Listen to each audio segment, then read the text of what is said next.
Hello there and welcome back to another video. Today we are going to talk about patch 10.2.5 Seeds of Renewal, which is the next patch coming for World of Warcraft Dragonflight. And in this video we're going to talk about everything coming in this patch. But before we jump into all of that, guys, I just want to shout out my Twitch, twitch.tv/MrGM. If you want to see me stream World of Warcraft, Dragonflight PTR, and more, I'm over on twitch.tv/MrGM every single day. Right, so yes, patch 10.2.5 is releasing extremely soon on January 16th in the NA region and January 17th in the EU. This mini patch has a ton of new features and some really great evergreen features to the game that we're going to see continue to be used in the future of World of Warcraft. So some really great stuff in here for what is considered to be a mini patch. So without further ado, let's jump into what is in this patch. The first feature we're going to talk about in this patch is my favorite feature, and that is follower dungeons. So follower dungeons are essentially normal mode dungeons that you can do with NPC players.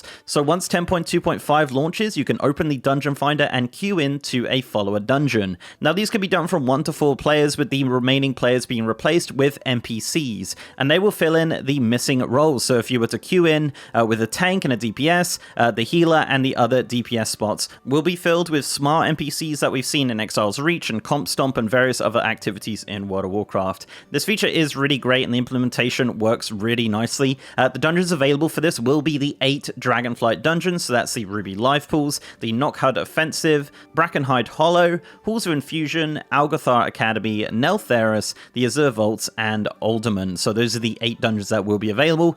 You can do these from 60 to 70 as well, so if you want to level up doing follower dungeons, that is something you can do. The XP is about the same as you would normally. You don't get the XP at the end for completing the dungeon. However, obviously killing stuff and things like that will give you XP, and it's a really good time to learn how to tank, to learn how to heal, to learn how to do your rotation and positioning in the dungeon. It's a really good thing. This is available on normal mode only, so you can't do this in Heroic or Mythic Plus or anything like that, and all of the loot you get from this is going to be the same loot you can get if you were to run it with normal players, so this is also going to be really great for transmog hunters. So the way that a follower dungeon will work is, as mentioned, you will queue for it through the dungeon finder. It will be an instant queue, obviously, because you're the only real player there. Once you're inside the dungeon, you'll see an extra action button. Now this extra action button can be placed on the bar, and this is the dungeon assistance toggle button. So you can have 2 different ways of doing this. So you can do follow mode, which is where the NPCs will follow you and you'll lead the way through the dungeon, or you can do leading mode, where the NPCs will push forward in the dungeon and you'll kind of follow their lead.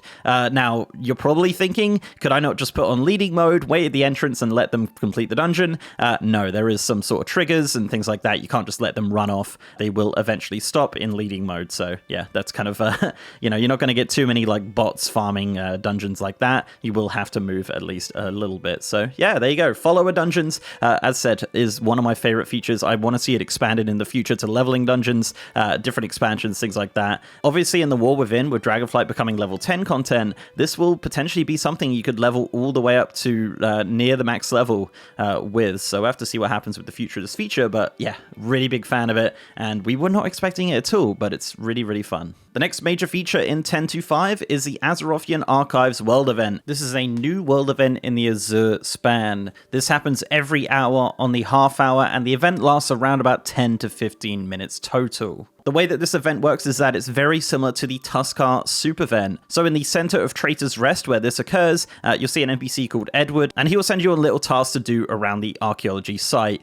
These solo tasks can be anything from picking flowers, sorting rocks, scanning relics, clicking books, basic stuff to help out with the dig site. Now there is group events as well, but these were not tested on the PTR, so I don't know the specifics of that. But essentially the way that this works is that everyone around you will be working towards filling that bar at the top of the screen. This is the pages bar. You get around 50 pages per completion of a task. However, there is bonus amounts calculated from the amount of people around. So if you're on your own or there's only a few of you, it shouldn't go any faster or slower in theory anyway, but we'll have to see what happens with that. Once the bar is complete, you'll get a tome. There are different versions of the tomes. There's purple ones, blue ones, and green ones. It's RNG in which ones will come up. They contain reputation and a small chance of a transmog set. This transmog set is a recolor of the Refer a Friend set, so keep an eye out for that. And the tomes also have a very slim chance to drop the clay scale Hornstride amount. Obviously I got this on PTR, so I'm never going to get it again. But as mentioned, reputation. Yes, there is a reputation linked to this, very similar to Time Rifts. This is the Azerothian Archives reputation.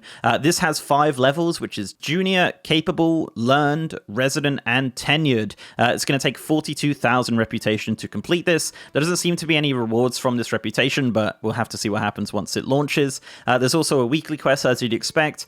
This will give you 3,000 of the reputation and 5,000 of the new currency, Mysterious Fragments. Yes, there's another currency linked to this. Now, you can only get these weekly fragments on 1 character per week. The reason for this is the fact that the Mysterious Fragments currency is an account-wide currency, in the fact that you can trade it 1-to-1 through a vendor. So, yeah, that's the reason you're only going to get that once on 1 character. But you do get 5,000 for the weekly quest. You also get fragments from the different tomes and just completing activities around the Azerothian Archives. Of course, as you'd expect, there's a bunch of different rewards for this world event. Now, the one thing that makes this world event very unique is the fact that it has no power tied to it. So if you're just a transmog collector or a collector in general, this is going to be the event for you. But if you're looking for player power, this is not going to give you any of that. Now, there's a vendor full of cosmetic items, which range from another recolor of the Refer a Friend set to different weapon transmogs and offhands and basic looking things, but really cool looking things that match the transmog really nicely. Some 3D backpacks as well, and a mount which you can purchase with Mysterious Fragments. Yeah, just tons and tons of rewards related to this, all cosmetic, of course. As well as everything on the vendor, there's also a bunch of achievements linked to the Azerothian Archives, including a meta achievement,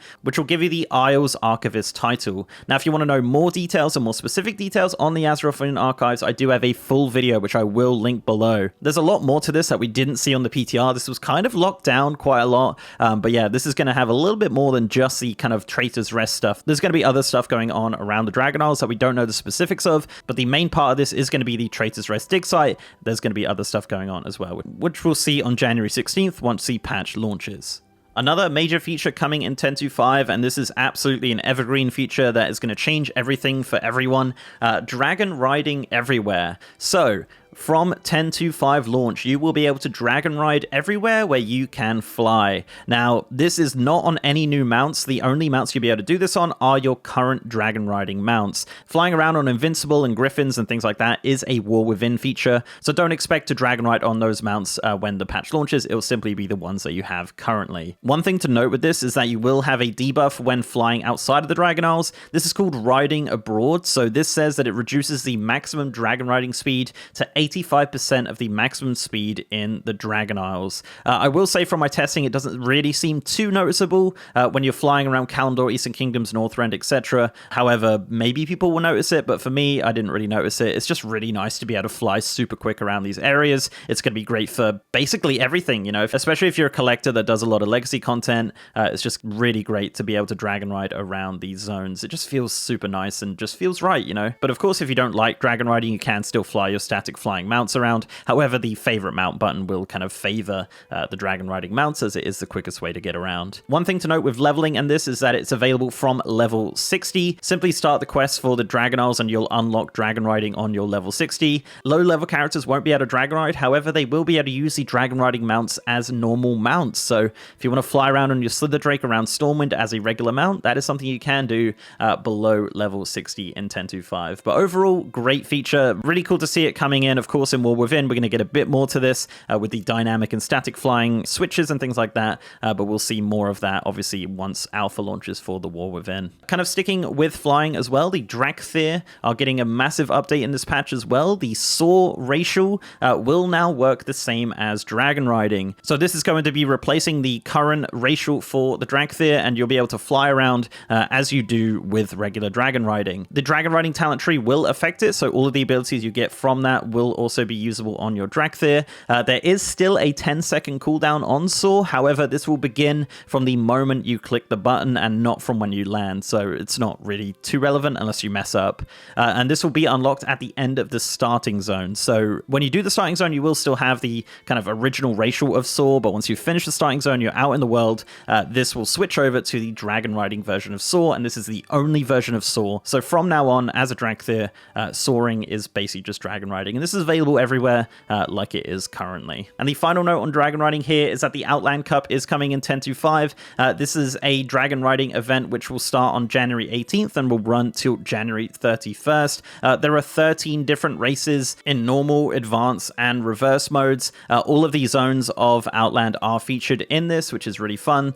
Some really great races here, some really bad races though. The Razorthorn Rise Rush, I'm telling you right now, this race is going to suck, but yeah, we'll have to see what people think once that comes out. Of course, as well, there is going to be a bunch of rewards related to this. We're going to still get the Riders of Azeroth tokens for completing the races on the different modes, and from the vendor, there'll be a new Outland recolor of the Drake Riders set, which you can purchase with these tokens. There'll be 2 brand new back pieces and a new manuscript called the Manuscript of Endless Possibilities. The way that this works is that it works as an ability, like a toggle. Once this toggle is active, every time you mount up on a dragon riding mount, the appearance will be randomized. I love this. I love that so much. I think it's such a cool item. So yeah, definitely recommend purchasing that. Of course, as you'd expect, there are achievements linked to this, giving you the Outland Racer title and the Ruby Riders Tabard, which will match really nicely with that new Outland recolor of the Drake Riders set. So yeah, Outland Cup is coming in 10.25. Moving on from dragon riding, we're going to talk about Bel'ameth. So Bel'ameth is a new city for the Night Elves. This is located on the western coast of the Inaran Plains and essentially is a Midrasil in Azeroth. So this has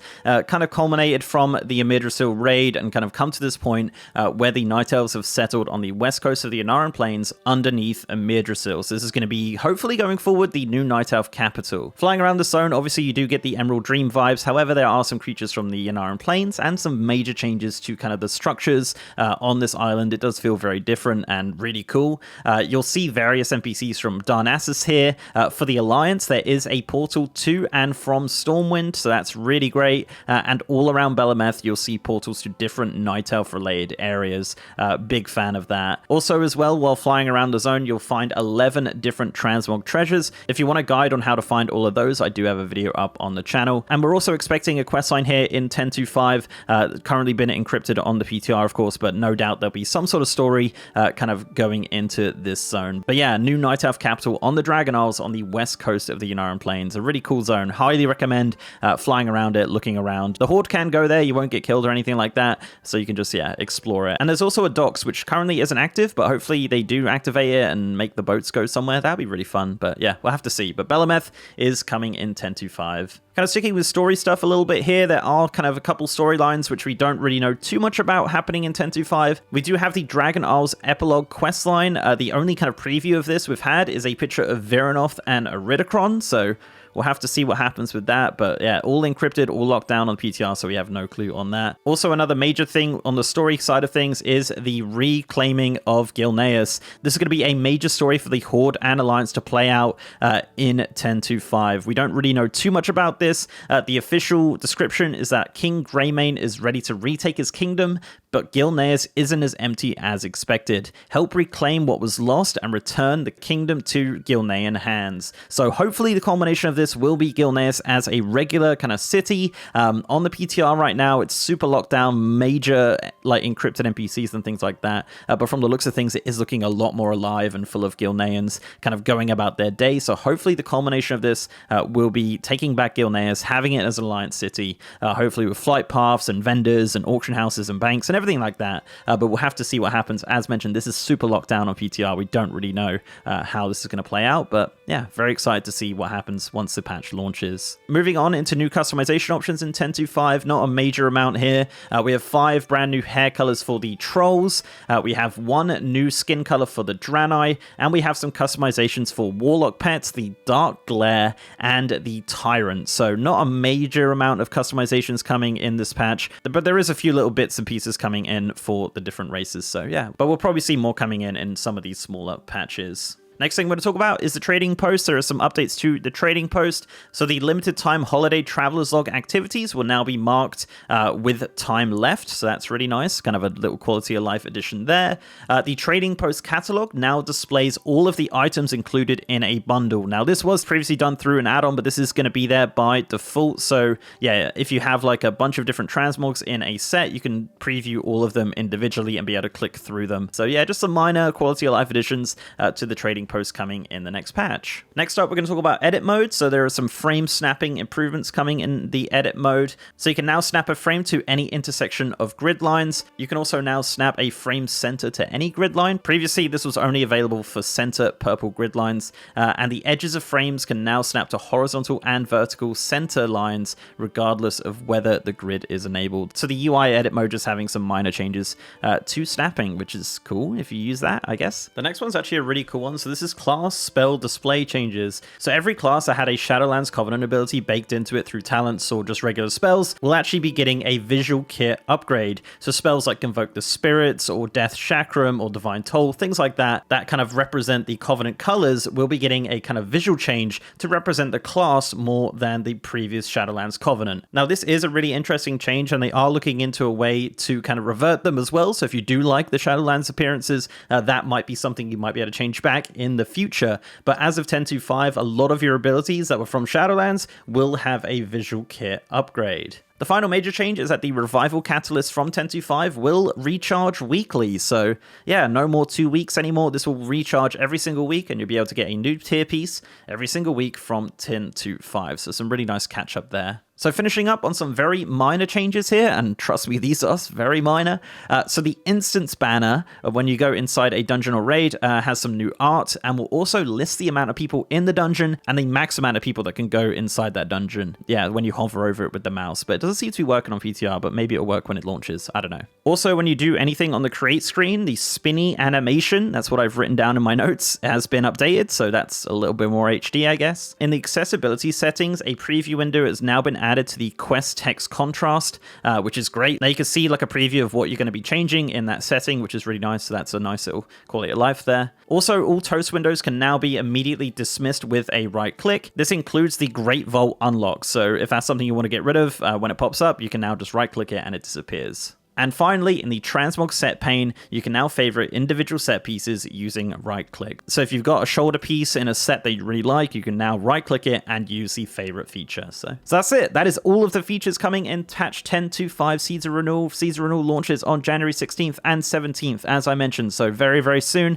Let me know down below what you think of these features of the patch. A lot to talk about, lots of nuance here. I have videos listed below for more details on various things like follower dungeons, Azerothian Archives, Dragonriding updates, all that kind of stuff. I have all the videos about that if you want to know a bit more about them, as this is kind of the abridged version of that. So if you like this video, guys, please do leave a like on it and subscribe to the channel if you haven't already. If you want to support me outside of YouTube, I'm also on Patreon, and I'm on Twitter at MrGMYT, and I have a partners Discord channel as well. And as mentioned, I am streaming on twitch.tv/MrGM. If you want to see me stream Dragonflight PTR, War Within Alpha coming up. Lots and lots of fun stuff on stream, guys. So if you want to check me out, I'm over on twitch.tv/MrGM every single day. And with that, guys, I'll see you next time.